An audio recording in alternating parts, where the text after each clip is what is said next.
बहुत समय पहले की बात है, जब सिकंदर महान ने अपनी विजयों के सफर पर निकला था।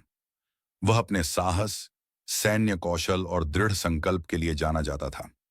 उसकी सेना इतनी शक्तिशाली थी कि बड़े-बड़े साम्राज्य उसके सामने झुक जाते थे।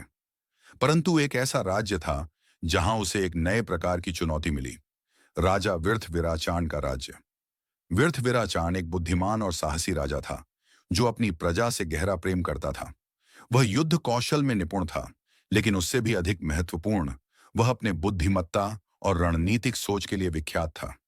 उसका साम्राज्य बहुत बड़ा नहीं था, लेकिन उसकी सेना एकजुट और अनुशासित थी। जब सिकंदर के दूत विर्थविराचान के दरबार में पहुंचे और उनका संदेश दिया कि राजा को सिकंदर के सामने आत्मसमर्पण करना चाहिए, तो विर्थविराचान मुस्कुराए और बोले, हम आत्मसमर्पण नहीं करेंगे।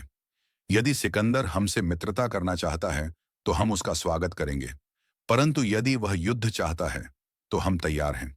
सिकंदर ने विर्थविराचान के साहस के बारे में सुना और उसने खुद उससे मिलने का निश्चय किया। दोनों राजा एक दूसरे के सामने आए। सिकंदर ने विर्थविराचान को देखा और उसकी दृढ़ आंखों और आत्मविश्वास से प्रभावित हुआ। दोनों के बीच एक संवाद हुआ, जिसमें विर्थविराचान ने अपनी नीति और अपने राज्य की रक्षा के प्रति अपनी प्रतिबद्धता बताई। सिकंदर ने यह समझा कि विर्थविराचान केवल शक्ति के बल पर नहीं, बल्कि अपनी समझ और नेतृत्व क्षमता के कारण एक महान राजा है। उसने विर्थविराचान की बुद्धिमत्ता और साहस का सम्मान किया और उसे मित्रता का प्रस्ताव दिया। विर्थविराचान ने प्रस्ताव को सहर्ष स्वीकार कर लिया और इस प्रकार दोनों महान राजा एक दूसरे के साथी बन गए।